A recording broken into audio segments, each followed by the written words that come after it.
Yes, अभी हम लोग नेक्स्ट यूनिट की तरफ बढ़ते हैं। सबसे पहले इंटरनेशनल मार्केटिंग में आपका स्वागत है। इंपॉर्टेंट क्वेश्चंस मैं आपको बता रहा हूँ यूनिट नंबर 3 के। CS दीपक केवलिया मेरा नाम है। CS के बच्चों को विकास वाले क्लासेस में, बीकॉम के बच्चों को RK अचीवर्स कॉमर्स क्लासेस में पढ़ाता हूँ। और हम लोग, ये मेरे कॉन्टैक्ट नंबर हैं, और हम लोग यूनिट नंबर 3 की तरफ अब बढ़ रहे हैं।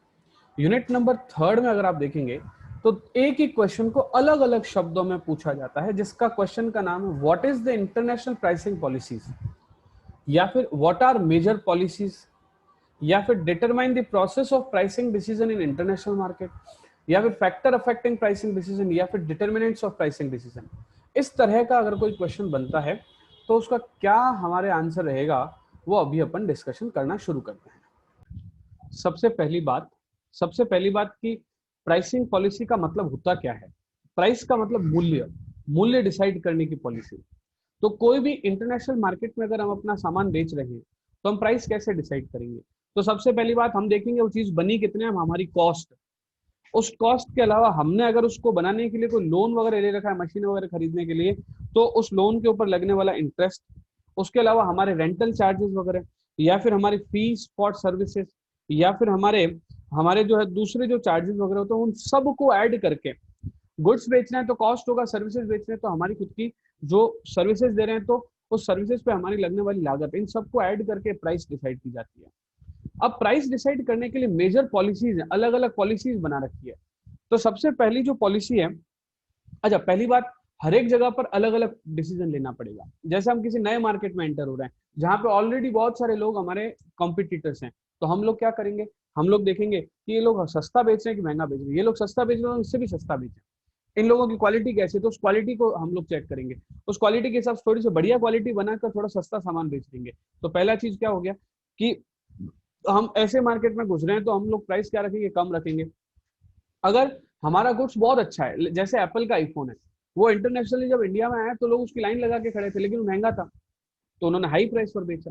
ठीक है, तो प्राइसिंग की पॉलिसी कैसी होनी चाहिए, या तो प्राइस प्रीमियम पे होगा यानी कि एक्स्ट्रा पैसे लेके, या फिर प्राइस सस्ता लेंगे या कॉस्ट कम करेंगे, या फिर हम साइकोलॉजिकल प्राइसेस प्राइसिंग डिसाइड करेंगे।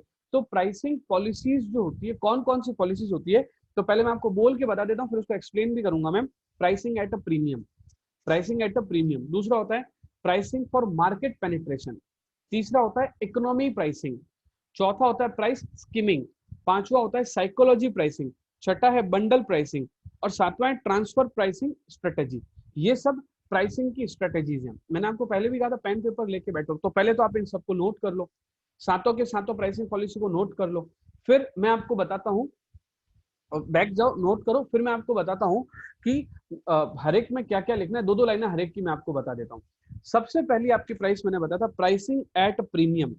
मतलब क्या हुआ, पहले अपनी कॉस्ट डिसाइड कर लो, कॉस्ट के ऊपर कुछ मार्जिन रख लो, ऊपर वाला जो मार्जिन रखा उसको प्रीमियम कहा जाता है, यानी कि जनरल से थोड़ा महंगा, that is called pricing at premium. तो इन्होंने क्या बोला कि प्रीमियम प्राइसिंग जो है वो हायर देन कॉम्पिटिटर होती है, यानी कि कॉम्पिटिटर अगर कोई चीज 2000 में बेच रहा है तो हम 2100 में बेचेंगे, तो उसको क्या कहा जाता है, प्राइसिंग एट प्रीमियम। ये तभी होता है, it premium pricing is often most effective in early days of product life cycle, यानी प्रोडक्ट लाइफ साइकिल, प्रोडक्ट जब एंटर होता है मार्केट में तो अर्ली डेज में जो है ये वाली स्ट्रेटेजी अपनी काम करती है। और ये स्मॉल बिजनेस के लिए ये आइडियल पॉलिसी है, स्मॉल यानी कि छोटे बिजनेसमैन के लिए ये आइडियल पॉलिसी है। तो अब जैसे मैंने आपको बोला ना, तो आप क्या करो, जैसे आप नोट्स बनाना शुरू करो तो ऊपर लिखो प्राइसिंग में लिखो प्राइसिंग एट प्रीमियम। फिर मैंने जो 3-4 वर्ड बोले इसको ऐसे लिख दो। अब इसको आप वहां पे जाके अपनी लैंग्वेज में लिखोगे, मेरी लैंग्वेज में लिखोगे, तो वैसा ही लिखा जाएगा जैसा बुक में है। क्लियर है। फिर क्या बोला, because customer need to perceive product at being worth the higher price tag, business must work hard to create value perception. इतना लिख दो, बहुत है वैसे तो, ठीक है। उसके बाद में आता है प्राइसिंग फॉर मार्केट पेनिट्रेशन। तो मार्केट पेनिट्रेशन वर्ड का मतलब होता है मार्केट में एंट्री लेना। मार्केट में एंट्री लेना का मतलब जब आप मार्केट में घुस रहे हो तो उस वक्त आपको पेनिट्रेशन स्ट्रेटेजी फॉलो करनी होती है। तो सेकंड क्या हो गया, market penetration, pricing for market penetration, यानी कि जब हम मार्केट में घुस रहे हैं तो हमें देखना है कि मार्केट कैसा है। तो मार्केट कैसा भी हो, सस्ता सबको अच्छा लगता है, चीज बढ़िया लेकिन सस्ती मिलेगी तो सबको अच्छी लगेगी। तो पेनिट्रेशन स्ट्रेटेजी में क्या है कि बायर को अट्रैक्ट करने के लिए, खरीदने वाले को अट्रैक्ट करने के लिए हम लोग मार्केट से लोअर प्राइस में बेचते हैं, है ना। ये जनरली ये कंपनीज, ऐसी कंपनीज जो होती है वो अपनी अटेंशन कॉम्पिटिटर से अपनी अटेंशन अपनी तरफ लेने के लिए ये पेनिट्रेशन स्ट्रेटेजी होती है। एग्जाम्पल लिख सकते हो जियो, ठीक है। थर्ड नंबर पे आता है इकोनॉमी प्राइसिंग।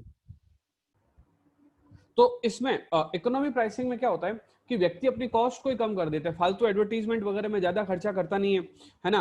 अपनी कॉस्ट को मिनिमाइज करने के लिए मार्केटिंग और प्रोडक्शन की कॉस्ट को कम रखता है, जिससे उसकी कॉस्ट कम हो ताकि वो सस्ता बेच सके। क्योंकि इससे क्या होगा, एज ए रिजल्ट कस्टमर जो है वो आसानी से खरीद पाएगा अगर सस्ता होगा तो थर्ड क्या हो गया, इकोनॉमी प्राइसिंग। फोर्थ नंबर पे आता है आपका प्राइस स्कीमिंग। यहां पर प्राइस स्कीमिंग का मतलब क्या है, शुरुआत में जब वो मार्केट में एंटर हो रहे हैं तब तो अपनी रेट रख रहे हैं हाई, फिर जैसे जैसे समय आगे बढ़ता जा रहा है, जैसे जैसे समय आगे बढ़ता जा रहा है, मार्केट में दूसरे कॉम्पिटिटर आते जा रहे हैं, हम लोग अपनी प्राइस को डाउन करते जा रहे हैं। क्योंकि हमने तो अपना पहले मार्केट में अपना अपना जो नाम कमा लिया है, अब हम धीरे धीरे अपनी प्राइस को क्या करें, कम कर रहे हैं। तो इसको क्या कहा जाए, तो प्राइस स्कीमिंग। फिर आता है साइकोलॉजी प्राइसिंग। साइकोलॉजी प्राइसिंग का मतलब क्या होता है, with the economy still limping back to full health, price remain a major concern for American customer. Psychology pricing refer to technique that marketer use encourage customer to respond the emotional level rather than logical one. क्या हुआ कि कुछ समय पहले जब मैंने classmate खरीदना शुरू किया तो क्लासमेट के पीछे पीछे लिखा होता है हम हर कॉपी का 1 रुपया, हम 1 रुपया जो है कॉपी खरीदने पर 1 रुपया जो है वो डोनेट करते हैं। तो मेरे को अच्छी लगी ये बात यार कि ये मैं एक कॉपी खरीद रहा हूँ 50 रुपए की, क्वालिटी भी बढ़िया है, 1 रुपया ये लोग दे रहे हैं किसको, डोनेट करते हैं। क्लासमेट की कॉपी के पीछे देखना इस तरह का नोट लिखा हुआ होगा। मेरे साथ वो साइकोलॉजिकली खेल गए। अब उन्होंने क्या किया, मेरे को क्या बोल दिया कि हम इसमें से 1 रुपया किसको देंगे, डोनेट करेंगे। तो मैंने वो क्लासमेट की कॉपी खरीदना शुरू कर दिया, भले महंगी है। That is called psychological pricing. आप इसमें इस तरह का कुछ सेट कर सकते हो। फिर आता है बंडल प्राइसिंग। बंडल प्राइसिंग का मतलब क्या होता है, with bundle pricing small business sell multiple product for lower rate than consumer would face if they purchase each them individually.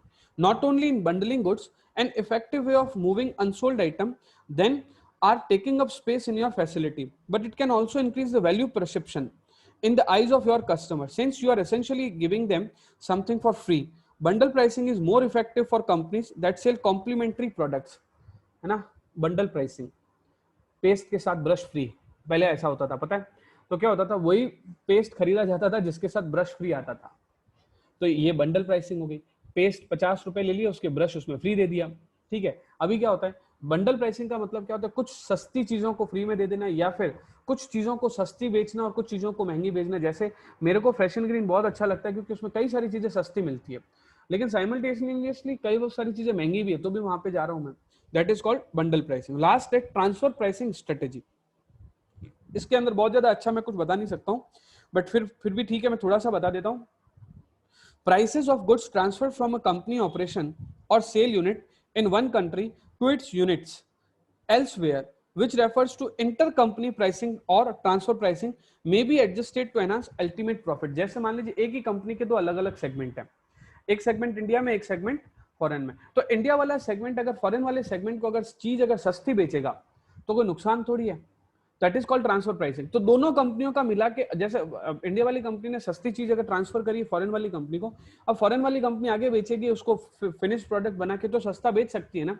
तो this is the I can say transfer pricing. तो total मिला के 7 थे, आप फर्स्ट में सुन लीजिए, जाके back करके सुन लीजिए 7 को, और इसको जो है वो आप एक पॉइंट पे उतार लीजिए। तो अपन ने एक क्या डिसीजन लिया, अपन ने, मैंने आपको बताया कौन कौन सी प्राइसिंग पॉलिसी होती है या कौन कौन सी मेजर प्राइसिंग पॉलिसी है, ठीक है। और आप इसी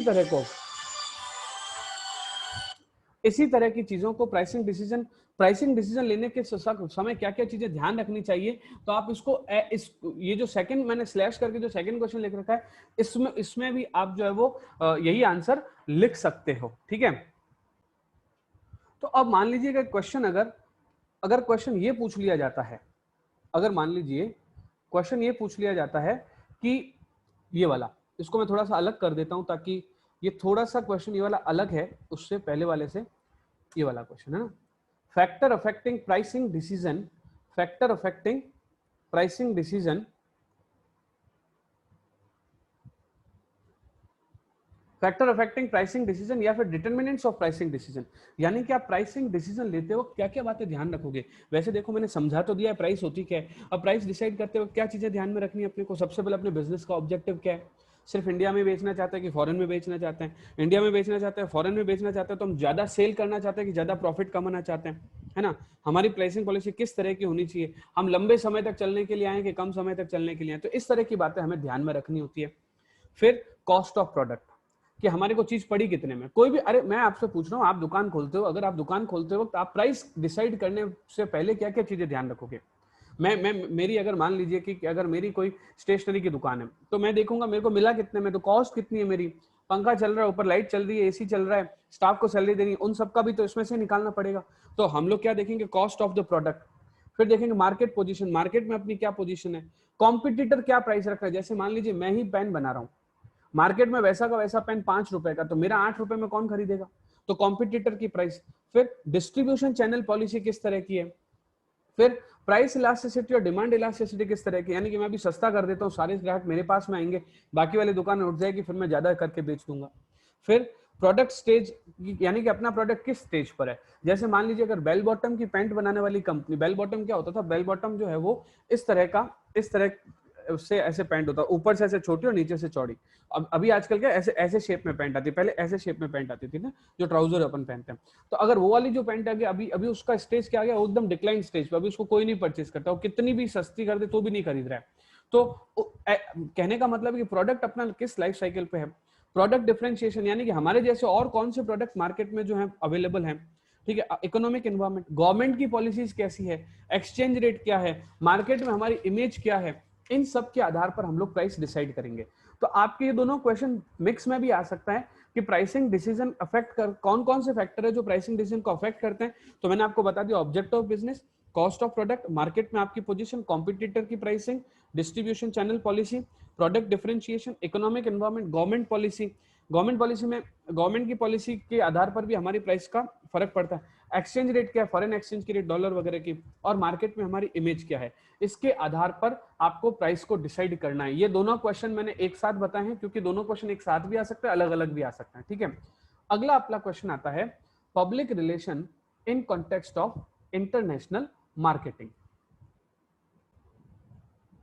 तो पब्लिक रिलेशन क्या है, ये सबसे बढ़िया मैं आपको मेरे एग्जांपल से देता हूं। जैसे मैं आपको वीडियोस बना बना के भेज रहा हूं, इस बार मैंने आपको वीडियोस बना दिए, मेरे 220 सब्सक्राइबर हो गए, उसमें से 150 से ज्यादा सब्सक्राइबर आप बीकॉम वाले बच्चे हो, ठीक है। क्योंकि 150 से ज्यादा बीकॉम वाले 150 से ज्यादा बीकॉम वाले बच्चे हो, आप सबके छोटे भाई बहन रिश्तेदार दोस्त वगैरह बीकॉम सेकंड ईयर में पढ़ रहे हैं, बीकॉम फर्स्ट ईयर में पढ़ रहे हैं।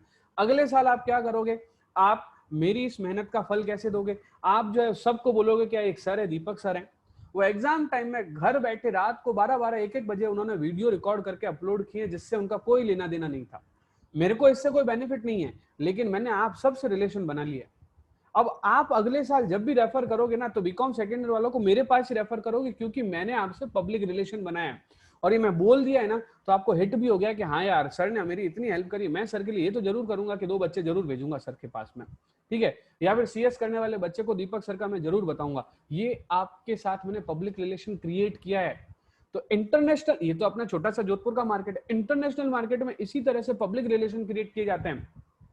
पब्लिक रिलेशन क्रिएट करने का फायदा क्या होता है, पब्लिक रिलेशन क्रिएट करने का फायदा होता है एडवर्टीजमेंट करनी नहीं पड़ती है। अभी मैं अपने न्यूज़पेपर में देता कि बीकॉम करनी हो तो हमारे पास आइए, पास होने की गारंटी, हमारे द्वारा बताया गया पेपर 100% आता है। वो आप लोगों को बोलते ना बोलते, लेकिन ये बात जरूर बोलोगे कि सर ने टैक्स के सवाल बताए थे, सर ने एफएम के सवाल बताए थे, सर ने जो है वो एफएमओ के सवाल बताए थे, और एज इट इज पेपर में छपे, है ना। आप जरूर बोलोगे बच्चों को, और जब बच्चों को बोलोगे तो बच्चे हमारे पास पूरे साल भर पढ़ने के लिए आएंगे। तो मैंने ऐड किया नहीं, मैंने 1 भी रुपया खर्च नहीं किया एडवर्टीजमेंट करके, मैंने सिर्फ वीडियो बनाया और आप तक पहुंचा। तो ये क्या किया है। इसी तरह से इंटरनेशनल मार्केट में ही भी जो एंटर होने के लिए लोग सेल पर्सन को कट कर देते हैं, एडवर्टीजमेंट को कट कर देते हैं और पब्लिक रिलेशन लाते हैं। तो पब्लिक रिलेशन इंटरनेशनल मार्केट में क्यों अच्छा है, क्योंकि इसकी क्रेडिबिलिटी अच्छी है। मैं खुद आपसे रूबरू हो रहा हूं, तो साख अच्छी हो गई, मेरी क्रेडिबिलिटी अच्छी हो गई, ठीक है। ऑफ गार्ड, ऑफ गार्ड का मतलब क्या होता है, ये सब इससे हम लोग मैनी प्रोस्पेक्टस, यानी कि मैं सब तक पहुंच पा रहा हूं। पहला मैंने बताया हाई क्रेडिबिलिटी, दूसरा मैंने बताया ऑफ गार्ड, और तीसरा मैंने बताया ड्रामेटाइजेशन, है ना। तो ये तीन जो चीजें हैं ये पब्लिक रिलेशन को हिट करती है। ऑफ गार्ड का मतलब क्या, इससे एडवर्टीजमेंट वाले लोग और सेल्स वाले लोग सब हट जाएंगे और बायर के पास डायरेक्ट एक मैसेज जाएगा, बिना सेल पर्सन के बिना एक डायरेक्ट मैसेज जाएगा कि इस व्यक्ति से माल परचेस करना चाहिए। ठीक है, अभी कॉटलर और केविन नाम के दो व्यक्ति थे, उन्होंने बताया कि इंटरनेशनल मार्केटिंग में पब्लिक रिलेशन के टूल कौन कौन से होते हैं। पहले ऊपर बताया क्यों, यानी कि पब्लिक रिलेशन क्यों, और नीचे मैं बता रहा हूं कि टूल कौन कौन से हो सकते हैं। तो टूल कौन कौन से हो सकता है, पब्लिकेशन हो सकता है, ठीक है, आइडेंटिटी मीडिया हो सकता है, पब्लिकेशन हो सकता है ना, आइडेंटिटी मीडिया हो सकता है, और उसके अलावा इवेंट्स हो सकता है, इवेंट्स करके भी हम पब्लिक रिलेशन बना सकते हैं। कई सारे ऐसे लोग होते हैं जो इवेंट्स ऑर्गेनाइज करते हैं और इवेंट्स ऑर्गेनाइज करके बीच में अपनी जो पब्लिसिटी साथ साथ करते हैं। न्यूज के थ्रू, आप न्यूज रूम के अंदर बैठ के मीडिया के थ्रू आप लोग प्रेस रिलीज वगैरह निकाल के आप लोग अपना, जैसे आपने देखा होगा कई सारे ऐसे जो लोग हैं जो न्यूज के अंदर में उनका नाम आता है, तो हमें पता चलता है अच्छा ये भी है क्या। ठीक है, उसके बाद में स्पीचेस देकर भी, जगह जगह जाकर स्पीचेस दो, स्कूलों में, कॉलेज, ये तो मैं मेरा एग्जांपल दे रहा हूँ। इंटरनेशनल मार्केट में भी अपन जगह जगह जाकर स्पीचेस दो, लोगों के क्वेश्चन का आंसर दो, और ऐसा करके आप पब्लिक रिलेशन बना सकते हो। पब्लिक सर्विस एक्टिविटीज करके और स्पॉन्सरशिप प्रोग्राम करके आप पब्लिक रिलेशन क्रिएट कर सकते हो। वैसे देखा जाए तो पब्लिक रिलेशन भी एक तरह से एडवर्टाइजमेंट का ही तरीका है। ठीक है, ड्रामेटाइजेशन वाले में जैसे मैंने आपको बताया तो तीन लिखने कि कौन कौन सी क्वालिटीज होती है। Appeal of public relation is based on 3 distinctive qualities. पहला हाई क्रेडिबिलिटी, ऑफ गार्ड और ड्रामेटाइजेशन। ठीक है, फिर इसने बताया इंटरनेशनल मार्केट में पब्लिक रिलेशन के टूल कौन कौन से होते हैं, तो publications, identity media, event, news, speeches, public service activity और स्पॉन्सरशिप, ये सब चीजें होती है। क्लियर है, ये था आपका क्वेश्चन नंबर 2 या 3, जो भी आप समझो। नेक्स्ट क्वेश्चन है आपका, इंटरनेशनल एडवर्टाइजिंग क्या होती है, इसका मेन मीडियम क्या है और इसका रोल क्या है। तो मैं एडवर्टाइजिंग के बारे में बोल रहा हूं, आप समझना और सुनना और समझने की कोशिश करना। सबसे पहले एडवर्टाइजमेंट क्या होता है, non personalised form of communication है। मेरा एडवर्टाइजमेंट अगर आप न्यूज़पेपर में देखोगे तो मैं नहीं आ रहा हूं, न्यूज़पेपर में आप देख रहे हो। मेरा एडवर्टाइजमेंट अगर आप कहीं मीडिया में देख रहे हो, व्हाट्सएप पे मैसेज पे देख रहे हो, तो मैं नहीं आ रहा हूं। वो एडवर्टाइजमेंट क्या होता है, नॉन पर्सनल फॉर्मेट है बिजनेस को आप तक पहुंचाने का। या तो ये स्पॉन्सरशिप के थ्रू होता है, या फिर ये किसी और मीडिया के थ्रू होता है, कोई ना कोई लीगल मीन होता है इसका, लीगल मीन्स होता है इसका, और उसके थ्रू हम आप तक पहुंचते हैं। यानी कि इंटरनेशनल मार्केट में आपको क्या लिखना है कि बिजनेस वाले लोगों तक पहुंचने के लिए जो मीडियम को अपनाते हैं उसको क्या कहा जाता है, उसको कहा जाता है एडवर्टाइजिंग। तो यहाँ पे इंटरनेशनल एडवर्टाइजिंग क्या, ऊपर आपको जो नोट लिखना है इसमें आप ये सब चीजें लिखोगे। इसके बाद में आप लिखोगे कि इंटरनेशनल एडवर्टाइजिंग के फीचर्स क्या क्या हैं। तो सबसे पहले आप लिखोगे एक मास ऑफ पीपल, यानी कि जनता तक अपनी बात को पहुंचाना। ये यूनिक मीन्स है नॉन पर्सनल कम्युनिकेशन का। ये paid, it is paid communicator by sponsor to media owner, है ना। अभी एक प्रतीक का ज्ञान करके एक चैनल चलता है, उसके अंदर आप देखोगे तो वो लोगों की एडवर्टीजमेंट करने के लिए भी वीडियो, वो पहले तो वीडियो बनाते थे लोगों तक पहुंचने के लिए, अब वीडियोस लोगों ने देखना शुरू कर दिया तो बीच बीच में वो क्या करते हैं, एडवर्टीजमेंट भी डाल देते हैं, उससे उनको पैसा मिलता है। तो उन्होंने कहा कि एक पेड कम्युनिकेटर है जो कि स्पॉन्सर है, जो कि मीडिया ओनर है, उसके थ्रू हम लोग आप तक पहुंचते हैं। फिर एडवर्टाइजमेंट जो है वो रिटर्न भी हो सकता है, विजिबल भी हो सकता है, नॉन विजिबल भी हो सकता है। ठीक है, ये एक नॉन पर्सनल सेल्समैनशिप है, नॉन पर्सनल सेल्समैनशिप है। ठीक है, अभी अपने को ये कुछ पॉइंट्स बता रहा है, उसके अंदर आपको क्या क्या लिखना मैं बता देता हूं। International advertising as a communication process. दूसरा पॉइंट आपको लिखना है international advertising as a business practice. तीसरा आपको लिखना है international advertising as a industry. और चौथा आपको लिखना है international advertising as a social force. तो जैसे international advertising as an industry में आप क्या लिखोगे, आप लिखोगे कि जो एडवर्टाइजिंग की भी एक इंडस्ट्री बन गई है, लार्ज नंबर ऑफ एडवर्टाइजमेंट करने वाले, लार्ज नंबर ऑफ जो है वो एडवर्टाइजर्स बन गए हैं जो हमारी एडवर्टाइजिंग लोगों के लिए करते हैं। मतलब एडवर्टाइजमेंट करने वाले लोग भी पैसा कमा रहे हैं, हम तो कमा ही रहे हैं, बट एडवर्टाइजमेंट करने वाले लोग भी पैसा कमा रहे हैं, है ना। कैसे कमा रहे हैं, वो बड़े लेवल पे लोगों का एडवर्टीजमेंट करके, और जिनका एडवर्टीजमेंट किया उनसे वो पैसे लेते हैं। इनका एक अलग से नेटवर्क होता है, इनकी एक अलग से ऑफिस होती है जहां पर हम जाके इनके पास में कोऑर्डिनेट करते हैं और ये लोगों तक, हमारे क्लाइंट तक, हमारे बिजनेस के जो बायर्स है वहां तक पहुंचते हैं। तो ये मैंने आपको एक बार के लिए छोटा सा पॉइंट इसका मैंने बता दिया। अच्छा, इसी के अंदर मैंने लिखा है role of advertising in international promotion. यानी कि अगर आप इंटरनेशनली जो अपना प्रमोशन करते हो तो उसमें एडवर्टाइजमेंट का क्या रोल है। अरे भाई तू क्या क्वेश्चन पूछ रहा है, नॉर्मल सा क्वेश्चन है कि रोल इंटरनेशनल एडवर्टाइजिंग का प्रमोशन में क्या रोल है। एडवर्टाइजिंग करने से प्रमोशन होता है कि नहीं होता है आपको तो पता ही है। तो आपको क्या पता चलेगा, सबसे पहले एडवर्टीजमेंट करने से अवेयरनेस बढ़ती है, लोगों तक हम पहुंच पाते हैं, इंफॉर्मेशन जाती है। तो पहला पॉइंट हो गया। जैसे अगर आपको सिर्फ पूछा जाए कि रोल ऑफ एडवर्टीजमेंट, आपको सिर्फ पूछा जाए, देखो अगर आपको इंटरनेशनल एडवर्टीजमेंट क्या होता है और इसका मेन मीडियम क्या होता है, तो मैंने आपको अलग से बता दिया। मीडियम तो बहुत सारे हो सकता है, न्यूज हो सकती है, मीडिया हो सकता है, न्यूज़पेपर हो सकता है ना, सोशल वेबसाइट्स हो सकती है, सोशल साइट्स हो सकती है, इसके थ्रू हम लोग जो है वो एडवर्टाइजमेंट करते हैं। ठीक है, उसके फीचर्स भी मैंने बता दिए। अब मैं आपको बता रहा हूँ कि एडवर्टीजमेंट का इंटरनेशनल प्रमोशन में क्या रोल है। एडवर्टीजमेंट का इंटरनेशनल प्रमोशन में क्या रोल है। तो भाई साहब, एडवर्टीजमेंट करने से हमारा अवेयरनेस बढ़ती है, इंफॉर्मेशन जाती है, ठीक है, परसुएशन होता है, परसुएशन के बाद में एटीट्यूड क्रिएट होता है ना, रिमाइंडर जाता है। अब बार बार अगर आपको जैसे बार बार किसी चीज का मैसेज जाएगा तो आपके दिमाग में आएगा ना कि हाँ मेरे को यहाँ से परचेज करना है। मेरे घर के जस्ट बाहर एक दुकान खुली है, ठीक है, उसका मुझे नहीं याद आता, 3 गली छोड़कर एक दुकान है, उसका मेरे पास मैसेज आता रहता है डिस्काउंट ये वो, तो मेरे दिमाग में रहता है कि वहीं से जाके खरीदना है। मैं बीच वाले से ना खरीद के ठीक आगे जाके खरीदता हूँ, फिर मेरे को याद आता है बीच में दुकान तो पड़ी थी ना, क्योंकि ये मुझे रिमाइंडर नहीं डालता है, वो मुझे रिमाइंडर डालता है एडवर्टीजमेंट करके, दूर वाला मुझे रिमाइंडर डालता है। ठीक है, उसके अलावा जिसकी एडवर्टीजमेंट ज्यादा होती है उसकी ब्रांड की लॉयलिटी ज्यादा होती है ना। आपने भी देखा होगा, जिसकी एडवर्टीजमेंट ज्यादा देखते हैं अपन उसी चीज को ही परचेस करते हैं। ठीक है, उसके बाद में ब्रांड इमेज, ब्रांड लॉयल्टी के बाद में ब्रांड इमेज, फिर उसके बाद में काउंटर कॉम्पिटिटर्स क्लेम, ये सब चीजें जो है वो एडवर्टाइजमेंट का रोल है। यानी कि अगर आपको रोल ऑफ एडवर्टाइजमेंट पूछे तो आप अलग से क्वेश्चन लिख लो, रोल ऑफ एडवर्टाइजमेंट, उसमें आप क्या लिखेंगे, awareness, information, persuasion, attitude, reminder, brand loyalty, brand image और काउंटर कॉम्पिटिटर क्लेम। ठीक है, चलें इसके बाद में हम लोग आगे बढ़ते हैं।